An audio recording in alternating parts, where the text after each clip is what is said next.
राजस्थान विधानसभा का बजट सत्र 28 जनवरी से शुरू होगा। राज्यपाल की मंजूरी के बाद सोमवार देर शाम विधानसभा सचिवालय ने सत्र बुलाने की अधिसूचना जारी कर दी है। सभी विधायकों को इसकी सूचना भी भेज दी गई है।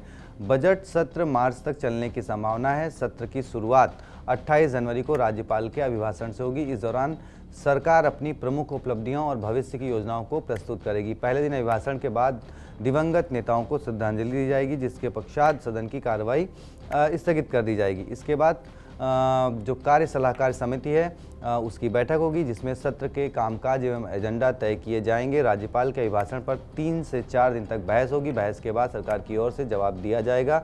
सरकार के जवाब के बाद सप्ताह का अवकाश संभव है।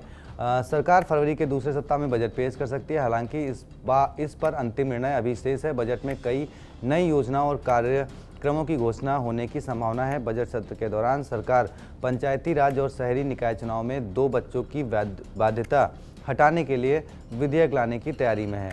इसके लिए पंचायती राज कानून और नगर पालिका कानून में संशोधन से जुड़े 2 अलग अलग बिल सदन में पेश किए जाएंगे। इसके ड्राफ्ट तैयार हो चुके हैं। इसके अलावा आधा दर्जन विधेयक भी बजट सत्र में लाए जा सकते हैं। विधानसभा का बजट सत्र हंगामेदार रहने की संभावना है।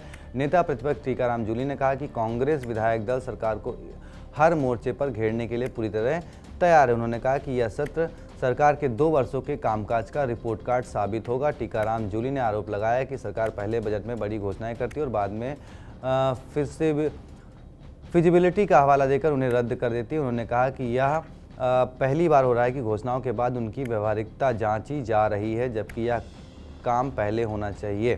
तो देखिए, अब तक जो भजनलाल सरकार के बजट सत्र रहे हैं उनमें अगर देखा जाए तो कई बार अपने ही विधायकों, जो बीजेपी के विधायक हैं, वही सरकार पर सवाल खड़े करते दिखे हैं। तो अब ये सत्र, और सबसे ज़्यादा चर्चा रहती है बजट सत्र में कि भाई जब भी अब तक 2 बजट जो भजनलाल सरकार ने पेश किए हैं, उन दोनों ही मौक़ों पर पूर्व मुख्यमंत्री वसुंधरा राजे नदारद रहीं और ये दोनों ही बार चर्चा का विषय बना। अब देखना होगा कि इस बार क्या वो बजट सत्र के दौरान मौजूद रहती हैं। ये एक बड़ा दिलचस्प वाक़या होगा। तो बाकी आप ही क्या राय है बजट सत्र में, आपकी क्या उम्मीदें हैं, कमेंट बॉक्स में बताएं। वीडियो को ज़्यादा से ज़्यादा शेयर करें, चैनल को सब्सक्राइब करें। शुक्रिया।